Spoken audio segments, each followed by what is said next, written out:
রোশো আজকে একটা চমৎকার গল্প বলবো। একটা বেড়াল ছিল, লন্ডন গিয়েছিল, এখানকার বেড়াল।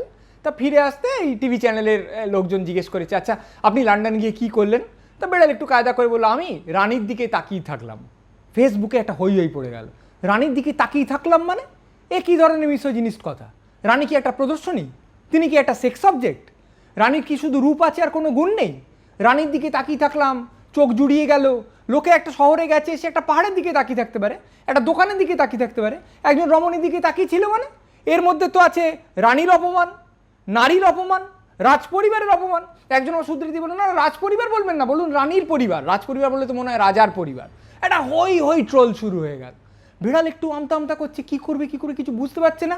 এর মধ্যে আরেকজন সাংবাদিক এসে বললো, আচ্ছা অন্য কিছু কি করেছিলেন সেটা আমাকে বলুন। বিড়াল ভাবলো যাক অন্তত প্রসঙ্গটা বদলানো যাবে। সে বললো, হ্যাঁ ওই রানীর সিংহাসনের তলাটা ইঁদুর ছিল, বেটাকে ভয় পাইয়ে দিয়েছি, পোঁ করে দৌড়ে পালিয়ে গেছে। ও বাবা, কথাটা পড়তে যেটুকু বাকি সঙ্গে সঙ্গে বলা হলো, ওই রাজপ্রাসাদে থাকে একটা নিরীহ ইঁদুর, তাকে এইভাবে ভয় পাইয়ে দেওয়ার মানে এ তো একটা স্যাডিস্ট ব্যাপার স্যাপার। বিড়াল কি খোঁজ নিয়ে দেখেছে যে ইঁদুরটা বন্ধুত্বপূর্ণ কিনা, ইঁদুরটা নিরুপদ্রব কিনা, ইঁদুরটা ওই সিংহাসনের তলায় বসে রানীর সঙ্গে আলাপ পরামর্শ সারে কিনা? যদি তা করে আর তাকে ওরকম করে ভয় পাইয়ে দেওয়ার ফলে সে যে ছুটে পালিয়ে গেল, তার ফলে তার যদি ট্রমা হয়, সে আর কোনোদিন রানীর সঙ্গে বসে ঘনিষ্ঠ গল্প গুজব করতে পারবে? এগুলো বিড়াল খেয়াল করেনি। শুধু তাই নয়, ইঁদুরটা যদি পালাতে পালাতে কারোর কাপড় চোপড়ে ঢুকে পড়তো, সে যদি করে চিৎকার করে ধাঁ করে উল্টে পড়ে যেত, তার যদি সিদ্ধনায় লাগতো, তার যদি ট্রমা হতো। শুধু তাই নয়, বিড়াল যদি ওই রকমভাবে ভয় দেখানোর পর ইঁদুর কী করবে কিচ্ছু বুঝতে না পেরে আর হুটো পাটিতে ঘাবড়ে গিয়ে কাউকে কামড়ে দিত, তখন তার যদি প্লেগ হতো, যদি রাজপরিবারে প্লেগ ছড়িয়ে পড়তো, বিড়ালটার সেটাই উদ্দেশ্য ছিল না তো। বিড়াল একদম থতমতো খেয়ে কী করবে কিচ্ছু বুঝতে না পেরে রাত দিন সোশ্যাল মিডিয়ায় লেখা হচ্ছে বেড়ালের জেলখানা হোক, বেড়ালের ফাঁসি হোক, বেড়ালের বিরুদ্ধে মামলা হোক, কিচ্ছু বুঝতে পারছে না। এর মধ্যে ইঁদুরটা এইসব জানতে পেরে তার মধ্যে একটু দয়া হয়েছে, সে একটা ব্লগ করলো ছোট্ট। সেখানে সে বললো, না না একটু ভয় আমি পেয়েছিলাম বটে, খুব বেশি কিছু না। ভয় পেয়ে আমি আমাদের ওখানে একটা বিরাট ঘড়ি আছে, সেই ঘড়িটার ওপর উঠে পড়েছিলাম। তা ঘড়িটা আবার তক্ষুনি একটা বেজেছে বলে ঢং করে এমন আওয়াজ করেছে যে আমি আবার ভয় পেয়ে সেখান থেকে নেমে পাই পাই করে পালিয়েছিলাম। দিনটা আমার বেশ ভয়ে ভয়ে গেছে। এইবার বেড়াল বলল, তাহলে যারা আমাকে ট্রোল করছেন তাদের আমি বলি তারা ঘড়িকেও ট্রোল করুন। সবাই বলল, কেন ঘড়িকে ট্রোল করতে যাবো কেন? বেড়াল বলল, বাহ, ঘড়ি ইঁদুরকে ভয় পাওয়ায়নি, সেই ভয় পাওয়ানোর ফলে ইঁদুর কাউকে কাপড় চোপড়ে ঢুকে ট্রমা করতে পারতো না, কি কামড়ে দিয়ে প্লেগ করতে পারতো না, তার বেলা বলছো না কেন? সে বললো, আরে ঘড়ি কি ইচ্ছে করে করেছে নাকি? ঘড়ির তো ঢং করে একটা বাঁচতেই হতো, এটা কি তার ইচ্ছের উপর নির্ভর করে? ইচ্ছে ফিচ্ছে জানি না, সোজা কথা হচ্ছে ঘড়ি স্যাডিস্ট, ঘড়ি ইঁদুরকে ভয় পাইয়েছে। তারপরের কথা হচ্ছে ঘড়িও খুব মেয়ে দেখে, যার জন্য ঘড়ির ছোট ভাইয়ের নাম ওয়াচ। এবং ঘড়ি শুধু দেখে না, দুটো আঙুল দিয়ে বারবার করে দুটো আলাদা করে মেয়েকে দেখাতে থাকে। শুধু তাই নয়, ঘড়ি সারাদিন ধরে টিক টিক টিক টিক করে টিকিট টিকিট টিকিট টিকিট করে সবার মাথার ঝিকুট নাড়িয়ে দেয়। আমাকে যদি ট্রোল করা হয় তাহলে ঘড়িকেও ট্রোল করতে হবে।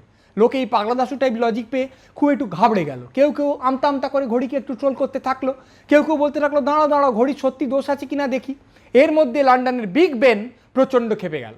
সে বললো, আরে মানুষজন যত রকমের স্টুপিডিটি করে, ইডিয়াটিক কাজকর্ম করে, আমি কিছু বলি না। তাদের মধ্যে কি রানীকে নিয়ে ঝামেলা হচ্ছে, ইঁদুরকে নিয়ে ঝামেলা হচ্ছে, বেড়ালকে নিয়ে হচ্ছে হোক, তার মধ্যে বেড়াল কোত্থেকে ঘড়িকে ধরে দিল কি করে? আমরা এর মধ্যে আসি কি করে? আমরা সারা জীবন মানুষদের শুধুমাত্র সেবা করে গেছি, ভালো করে গেছি, আমাদের এসব ঝগড়ার কোঁদলে টানা কেন? ওই বেড়াল যদি আমার এইখানে এসে নাক খত দিয়ে ক্ষমা না চায়, তাহলে আমি কেন, এই ইংল্যান্ডের সমস্ত ঘড়ি আজ থেকে বন্ধ হয়ে গেলাম, দেখা যাক কী হয়। বন্ধ হয়ে গেল। এইবার ভারত সরকার এই টনক নড়ল। সে বললো, আরে হচ্ছিল একটা ব্যক্তিগত ঝামেলা, সেটা হয়ে গেল একটা আন্তর্জাতিক ঝামেলা। এখন ইংল্যান্ড যদি ভারতের উপর রেগে যায়, ব্যবসাপাতি বন্ধ করে দেয়, হ্যাঁ ব্যাপারটা কি? এসে বেড়ালটাকে একদম ঘেঁটি ধরে তুলে ভারত সরকার বলল, এই কোত্থেকে কী সব আজেবাজে কথা বলছিস, একটা করে কথা বলছিস আর একটা করে ঝামেলা হচ্ছে। বেড়াল বলল, না মানে আমি ঠিক মানে কি আমি ঠিক মানে একটা কথা ঠিক করে বলবে, জেলখানায় থাক, নিঃশর্ত ক্ষমা চাইবি। না আমি নিঃশর্ত ক্ষমা, তাহলে জেলখানায় থাকো, যতদিন না নিঃশর্ত ক্ষমায় রাজি হচ্ছে। বেড়ালকে 2-3 দিন রাখা হলো জেলখানায়, দুধ খেতে দিচ্ছে না, মাছ খেতে দিচ্ছে না। তখন বেড়াল বলল, আচ্ছা ঠিক আছে আমি ক্ষমা চাইব। তখন বেড়ালকে প্লেনে করে নিয়ে যাওয়া হচ্ছে লন্ডনে, ও সবার কাছে ক্ষমা টমা চাইবে। বেড়াল জানে না ততক্ষণে ইংল্যান্ডে একটা আশ্চর্য কাণ্ড হচ্ছে। এমনিতে ইংল্যান্ড একটা অত্যন্ত সময়নিষ্ঠ শৃঙ্খলা পরায়ণ দেশ। হঠাৎ সব ঘড়ি থেমে গেছে, সময় বলে কিছু নেই, ফলে রুটিন দরকার নেই, সময়ের কাজ সময়ে করার কোনো রকম দায় নেই, মহানন্দে ঘুরে বেড়াও, কোনো অসুবিধে নেই। তাদের বুক থেকে যেন যুগ যুগ ধরে চেপে থাকা একটা পাথর উঠে চলে গেল। তার চেয়ে বড় কথা কি, সময় এগোচ্ছে না, তার মানে কারোর বয়স বাড়ছে না। তার চেয়েও বড় কথা কি, বোরডম বলে কিচ্ছু নেই, একঘেয়েমি বলে কিছু নেই। কারণ আমার সময় কাটছে না, এই কথাটা কি করে হবে? সময় বলেই তো আর কিছু এক্সিস্ট করে না, ফলে সময় না কাটার কমপ্লেনও নেই। গোটা ইংল্যান্ডে, লন্ডনে তো বটেই, একটা যেন আশ্চর্য অখণ্ড পিকনিক সর্বক্ষণ পালিত হতে থাকলো। সবাই হই হই করছে এবং চতুর্দিক থেকে জয় বেড়াল, জয় বেড়াল, বেড়াল আমাদের ত্রাণ করেছে, এই বলে জয়ধ্বনি উত্থিত হতে থাকলো। বেড়াল যখন প্লেনে চড়ে এয়ারপোর্টে নেমেছে, তাকে দেখার জন্যে লাখে লাখে লোক। সে তো ভেবেছে বোধহয় তাকে গালাগাল দিচ্ছে, স্লোগান উঠছে, কিন্তু আসলে স্লোগান হচ্ছে জয় মুক্তিদাতা, জয় ছুটিদাতা। বিড়াল বেরিয়ে প্রথমে কিছুক্ষণ হকচকিয়ে, যখন বুঝলো তাকে কেউ মারতে ধরতে আসছে না, তাকে কেউ গালাগাল দিচ্ছে না, তার ছবি টবি দিয়ে ফেস্টুন টেস্টুন সমস্ত নাচছে, তখন যে খুব অবাক। তারপর সে শুনলো তাকে নাইটহুড দেওয়া হবে, তখন তাকে নিয়ে যাওয়া হলো স্টেজে। যখন তাকে তোলা হলো ততক্ষণে সে মনে মনে বক্তৃতাটা তৈরি করে ফেলেছে।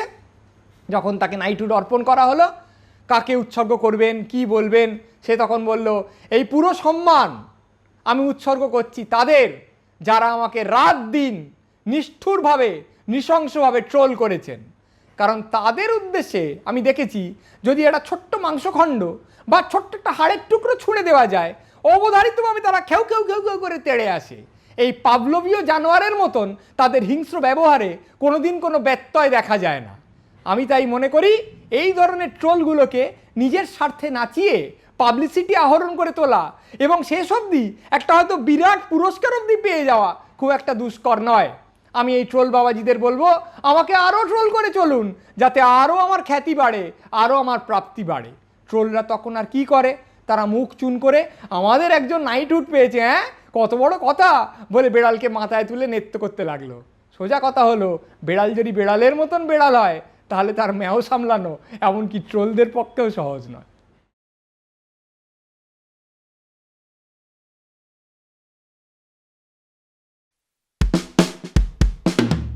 জীবনে কি পাবো না ডিলিট করো সে ভাবনা, বরং এক ঝুড়ি শ্বশুরি। রিল্যাক্স নেমেছে। জীবনে কি পাবো না ডিলিট করো সে ভাবনা, বরং এক ঝুড়ি শ্বশুরি। রিল্যাক্স নেমেছে। ছুটছে প্রেমের টাট্টু, হিন্দি গানের তলপি তলপা, যেই না সানাই রিমিক্স, ড্রেসিং টেবিলে ঢুকে স্মল পা। ছুটছে প্রেমের টাট্টু, হিন্দি গানের তলপি তলপা, যেই না সানাই রিমিক্স, ড্রেসিং টেবিলে ঢুকে স্মল পা। তার চেয়ে ছাদে বসে হজমি খা, আকাশে চাঁদের স্টিকার। রিল্যাক্স নেমেছে। বিকেলে চেঁচামেচি, এ জীবনে কি পেয়েছি, বরং এক পাক নাকের ডাক। রিল্যাক্স নেমেছে। বিকেলে চেঁচামেচি, এ জীবনে কি পেয়েছি, বরং এক পাক নাকের ডাক। রিল্যাক্স নেমেছে। খেলছে বিদ্যের হস্তি, বিদেশি আইডিয়াদের পুঁটলি, যেই না রসের পশলা, হড়কে হঠাৎ অ্যাবসোলুটলি। হেলছে বিদ্যের হস্তি, বিদেশি আইডিয়াদের পুঁটলি, যেই না রসের পশলা, হড়কে হঠাৎ অ্যাবসোলুটলি। তার চেয়ে ছাদে বসে হজমি খা, আকাশে চাঁদের স্টিকার। রিল্যাক্স নেমেছে। জীবনে কি পাবো না ডিলিট করো সে ভাবনা বরং এক ঝুড়ি শ্বশুরি রিল্যাক্স নেমেছে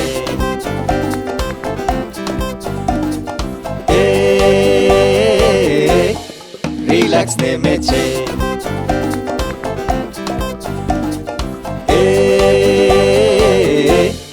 রিল্যাক্স নেমেছে